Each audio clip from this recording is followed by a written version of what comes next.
Léon, le stress, on a une espèce de portrait du stress moyen du citoyen canadien.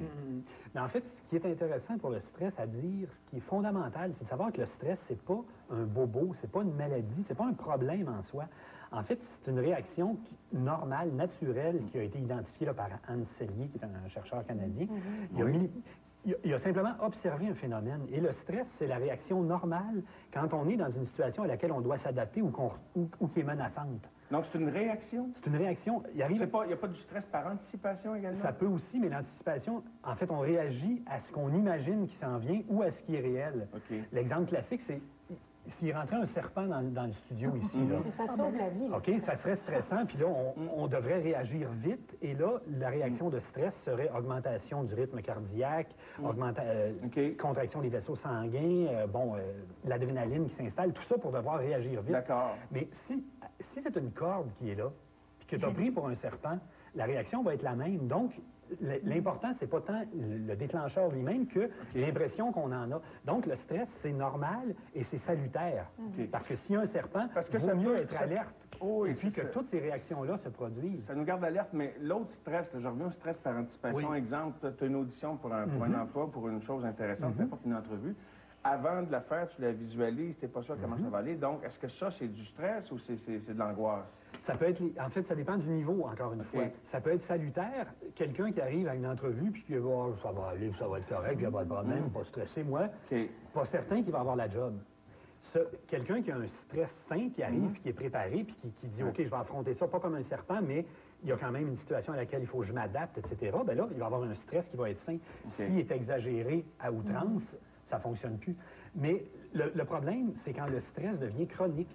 C'est-à-dire que cet état-là, qui est salutaire face à un serpent ou face à un employeur nouveau... quelque chose, une force paralysante. Constant, puis on s'en sort plus. Et là, on est stressé et on est constamment avec une tension trop élevée, trop d'adrénaline, trop de cortisol, trop d'un tas de choses.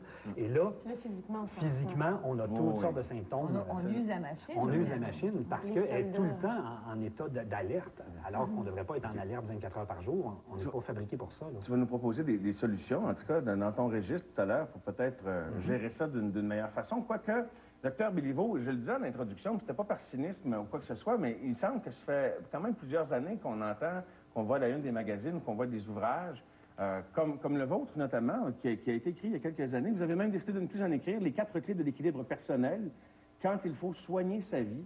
Vous avez décidé de ne plus en écrire parce que vous avez jugé qu'il y en avait suffisamment sur le marché. C'est-à-dire que... Même celui-là est encore consulté. Là. Oui, ce dont on a besoin, c'est pas juste de comprendre, hein, c'est surtout de se mobiliser, ou plutôt de s'immobiliser, hein, parce qu'on est plutôt très mobile, très agité actuellement. Puis de fait, comme disait Léon, je pense que le stress en tant que tel, c'est souvent perçu de façon négative, mais c'est quelque chose qui nous sauve la vie, littéralement. Et être en vie, c'est vivre selon un certain degré de stress. Il s'agit de faire attention pour ne pas être constamment dans cette énergie-là, puis s'aménager des temps, des plages de temps où on prend aussi le temps de se ressourcer, s'arrêter. C'est ça qui manque actuellement dans notre monde, parce qu'on est constamment dans l'agitation. On comprend rien ou c'est à cause de... J'ai l'impression que souvent on agit par comparaison. On aimerait ça, mettre nos enfants dans une bulle qui ne soit pas soumis à la comparaison des marques de linge, à la comparaison des performances, à la comparaison de quoi que ce soit. Sauf que pour ce faire, il faut presque vivre dans une communauté en retrait. Hein? Non, mais c'est vrai. Parce qu'à l'école, telle paire de chaussures, ça, ça cause du stress. Il faut que tu gagnes plus de sous, peu importe, c'est une chaîne incroyable. Puis après ça, on fait des burn-out à 40 ans, puis mais on comprend pas vite? On a besoin que ça fasse mal pour comprendre puis pour changer, moi, je pense, puis que ça fasse mal longtemps, des fois, parce qu'on comprend pas vite. On a une capacité d'adaptation assez fabuleuse qui nous joue des tours d'une certaine façon, parce qu'on apprend à vivre avec des niveaux de stress extrêmement élevés. On finit par considérer que c'est normal. C'est un peu comme la plupart des gens sont fatigués. On trouve ça normal d'être fatigué, mais c'est pas normal d'être fatigué une fois de temps en temps, bien sûr. Normalement, à la fin de la journée, avoir un certain degré de fatigue. Mais il y a des gens qui sont sur le bord de l'épuisement, qui sont constamment sur le bord de l'épuisement, à telle enseigne qu'on voit quelqu'un qui est bien, qui est enthousiaste, qui est heureux, on a l'impression, ben lui, c'est pas une derrière, tu sais. Il travaille pas, On valorise pas ça. il donne pas son 120 je sais pas quoi, moi, là, tu sais. On est dans une culture un peu de la surcharge, alors c'est un peu normal. Je dis souvent, actuellement... Êtes-vous passé par là, personnellement, vous? Êtes-vous passé par là, personnellement, pour faire ce cheminement? Bien sûr. Si t'es docteur, chose, tu dis oui, t'es habitué à dire oui, hein? Alors, il y a une demande qui est croissante, il y a une pénurie de ressources. Alors, la plupart des médecins sont en situation de surcharge à l'heure actuelle. Vous avez dit à un moment donné, time out. Ah oui, j'ai dit time out. J'ai dit, on est malade, finalement, beaucoup, actuellement, en tout cas, des maladies qu'on appelle de civilisation, de stress, de mauvaise gestion. Je me suis dit, il faut commencer à appliquer des solutions. C'est pas tout de le reconnaître, c'est pas tout de le savoir, c'est pas tout de le comprendre. Il faut appliquer des solutions sur le terrain. Le fait que vous soyez... Appliquer les freins et avoir un entraînement. En fait, moi, c'est ce que je fais au Centre EPIC quand j'entraîne les gens, plutôt que courir, entraîner les gens à s'asseoir, à s'arrêter, à méditer. Parce que juste de savoir si on n'a pas de solution, moi, je trouve que ça donne plus de stress. C'est désespérant, là, tu sais, où les solutions ne sont pas applicables, c'est difficile à appliquer, ou le docteur qui dit, il faudrait bien que vous appreniez à relaxer. Oui, d'accord, mais où? Et quand et comment? Mais dans votre pratique, est-ce que les gens, ça paraît beau, là, mais est-ce que les gens que vous rencontrez dans vos ateliers réellement changent et se mettent à ralentir, là? C'est miraculeux. Parce que je regarde Avant de mes faire un collègues infarctus, là. Ben oui. Alors, c'est pas juste les gens, c'est pas réservé uniquement aux gens qui ont fait un infarctus ou qui sont sur le point d'en faire un. Alors, c'est un atelier qui est ouvert aux gens qui sont intéressés à vivre mieux, finalement. Essayer de prévenir la maladie, puis essayer de vivre une qualité de vie pendant qu'on est là. Pourquoi pas mieux vivre? Et c'est possible. Mais donnez-nous des exemples, là, en pratique. Qu'est-ce qu'ils vont faire, ces gens-là, après avoir suivi votre atelier, là, le lendemain? Là, Quelles nous, clés ici, ils vont utiliser? on est une belle gang ici, un beau groupe. On est stressés des fois gens de faire. stressés, là. Les gens me demandent souvent, parce qu'ils ont entendu, ils disent, bon, ben qu'est-ce que je peux faire? Vite, je veux faire quelque chose d'efficace pour être moins stressé. Ça presse. Écoute, la première semaine que les gens viennent, on commence déjà à l'intérieur de l'atelier. Il y a 1 heure qui est consacrée aux pratiques d'arrêt. On fait un scan corporel, entre autres. On introduit les gens à la pratique de l'arrêt par le scan corporel. Les gens se promènent, ils partent chez eux avec un CD. Ils peuvent appliquer ça au quotidien à la maison. C'est quoi ça, la pratique de l'arrêt? La pratique de l'arrêt. La pratique de l'arrêt, c'est prendre des temps où on consacre du temps simplement à ne rien faire, à s'arrêter, à se déposer, à se connecter avec ce qu'on est en train de vivre au quotidien. Parce que souvent, les gens sont fatigués, ils ne savent même pas. Pourquoi? Parce que quand tu es en mouvement, tu ne connectes plus avec ce qui est perçu. En tout cas, tu ne perçois pas aussi clairement que quand tu prends le temps de t'arrêter. Puis combien de temps il faut faire cet arrêt-là par jour? Bien, c'est variable. Généralement, moi, j'invite les gens à commencer de façon graduelle. Okay. Et le CD en Vous parlez d'une sieste? Vous parlez de quoi? De lecture? Non, d'un exercice où on écoute une voix qui dirige. En fait, c'est ma voix qui endort les gens. Il y a certaines personnes qui s'endorment. Hein. Souvent, on médite d'abord pour s'éveiller, mais souvent, on s'éveille au fait qu'on est fatigué. Puis, la plupart des gens, quand ils entreprennent ces pratiques-là, souvent, vont s'endormir quand ils commencent à faire des exercices de relaxation profonde. Ça, c'est normal, ça, de s'endormir au départ. C'est normal, ça fait du bien aussi. Et je dis aux gens, il ne faut pas s'agresser. Hein. On est tellement violent vis-à-vis soi-même. On se juge, on s'évalue, on se mesure. Si je résume ce que vous dites, la première chose à faire, c'est de trouver une façon de s'arrêter, que ce soit avec votre CD ou autrement. Mais c'est vraiment de ne rien faire, là. C'est pas lire, c'est pas regarder quelque chose, c'est pas se concentrer sur un point, c'est pas même pas méditer, c'est je m'arrête. Ben, écoute, il y a 1000 façons de s'arrêter. Moi, je propose une démarche qui s'inscrit dans un cadre de 12 semaines. Alors, c'est sûr que c'est difficile à résumer. J'aimerais ça en comparer quelques-unes façons de s'arrêter, mais on va s'arrêter pour une pause d'abord. Vous pourrez relaxer. Tenez votre souffle pendant 3 minutes et demie. On revient.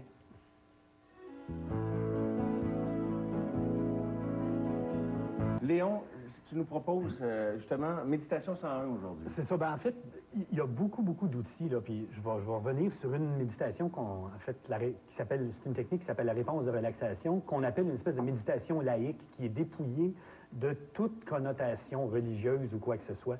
Mais simplement pour dire que la méditation, c'est un des outils. Il y a beaucoup d'autres outils, visualisation, et entre autres, yoga, et faire des techniques d'exercices physiques très violentes. Légères aussi, mais de faire des exercices forts, c'est très bon aussi pour évacuer le stress. Il y a beaucoup de choses. C'est pas juste à être zen complètement. Là, non, c'est une approche parmi toutes celles. Je pense que vous êtes ouverts tous les deux. Vous l'avez dit, à l'Institut, il y a des exercices physiques, mais là, il y a une nouvelle approche. Avant, on n'était pas tellement ouvert peut-être à l'approche un petit peu plus... C'était ésotérique, hein, c'était les courants plus spirituels, puis on avait de la misère à intégrer ça dans un cadre qui est scientifique, rigoureux, etc. On s'ouvre tranquillement. Oui, bien sûr. Donc, je peux peut-être simplement vous parler de la réponse de relaxation. Cette technique-là spécifique, en fait, ça prend 6 éléments de base pour s'y mettre et ça ne coûte rien. C'est assez simple à organiser. Primo, choisir un lieu tranquille. On peut se retirer. Il y a des gens qui vont même dans la salle de bain, qui sont dans une réunion, tout ça. Bon, OK, excusez-moi 2 minutes, et ils trouvent leur lieu tranquille approprié à ce moment-là. Ensuite, s'installer dans une position confortable, mais pas où on risque de s'endormir. Confortable, mais éveillé. On ferme les yeux, troisièmement. Quatrièmement, je trouvais une façon de relâcher les muscles graduellement, de la tête aux pieds, les pieds à la tête. Il y a 1000 façons, mais on relâche en prenant le plus conscience possible. Pas juste dire, bon, je relâche. Je relâche mes pieds, je relâche ici, pour vraiment avoir une acuité de sensation. Et ensuite, on respire par le nez. Tout simplement. On inspire et on expire par le nez? Oui, on inspire, on expire par le nez. Et là, on peut se répéter une espèce de mantra. Mais ça peut être n'importe quel mot. Pourquoi par le nez, Léon? Parce que c'est plus efficace. Ben oui, ça humidifie l'air, parce que respirer par la bouche, c'est respirer au niveau du ventre. Ça assèche respirer. Très bien. Donc, Mais on n'a pas pour l'instant, ce qui est intéressant avec ça, c'est que c'est pas hyper technique. Allons-y comme ça, c'est un bon départ. C'est déjà énorme si on respire par le nez de façon naturelle. L'expression, ça, respirer par le nez. Respire par le nez. Et là, on répète un mot. Ce que dans toutes sortes de traditions, ils appellent un mantra, puis là, il y a des mantras sacrés, etc. Mais là, table, pour être tout à fait efficace, mais c'est un mot qui nous va bien, qui a une belle sonorité. Et là, on le répète simplement en inspirant et en expirant. Juste pour avoir, en fait, une façon de se concentrer puis de ne pas s'éparpiller partout. C'est la fonction de base. Il y a des mantras, toutes sortes de techniques qui vont vous dire qu'il y a des mantras qui ont des utilités particulières. Là, pour le moment, on est dans la méditation. Là, on est dans la méditation laïque. Et ensuite, le plus difficile, c'est d'adopter une attitude passive et de ne pas se laisser embarquer par, bon, OK, je retourne dans ma réunion tantôt, c'est parfait, je suis en train de me relaxer. Les pensées parasites. Juste les laisser passer, pas les combattre. C'est ça, c'est ce qui est le plus difficile, en fait, c'est de ne pas les combattre. On n'essaie pas de combattre le stress, mais de l'accepter, de l'accueillir puis de le laisser passer, avec toutes les pensées qui vont avec. Et quand on se met à avoir 1000 pensées, on revient à notre mantra, table, table, table, table, table, en inspirant et en expirant. Et ça, l'important, donc c'est simplement ça, les 6 éléments de la... Combien de temps ça dure, une séance de méditation? Ben, en fait, là, c'est pas vraiment de méditation, c'est vraiment la réponse de relaxation. Ouais, c'est la réponse de relaxation. C'est ça. Il a vendu ça aux États, lui, en disant en 5 minutes par jour. Exactement. Vous allez être... Puis en fait, ce qu'il y a d'important pour toutes ces techniques-là, toujours, puis je pense que vous allez être d'accord avec ça, c'est la pratique, la régularité de la pratique. Il y a un moine tibétain qui s'appelle Thich Nhat Hanh qui a écrit beaucoup de choses là-dessus, puis les gens lui demandent toujours un conseil nouveau, et il répond toujours la même chose. Pratiquez. N'importe quoi, pratiquez ça, mais pratiquez-le.